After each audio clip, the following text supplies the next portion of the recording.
Welcome to our channel. Today we how to authorize Photopea to build thumbnails for Premiere Exports. Easy tutorial step by step clearly. Open your web browser and go to the Photopea website. Once the site loads, you'll see the interface resembling Photoshop. To begin, locate the File menu at the top left corner. Click on File and select Open to upload the image you want to use for your thumbnail. Browse your files and choose your desired image. After your image opens in Photopea, you can adjust its size if needed. To do this, click on Image in the top menu, then select Image Size. Enter the dimensions for your thumbnail, typically 1280 by 720 pixels.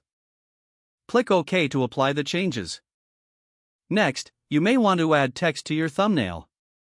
Select the text tool from the toolbar on the left. Click on your canvas and type in the text you wish to include. Adjust the font, size, and color using the options at the top. Position your text where it looks best on the thumbnail. If you want to add graphics or shapes, select the relevant tool from the toolbar. Add any additional elements to enhance your design. Once you're satisfied with your thumbnail, navigate back to the File menu.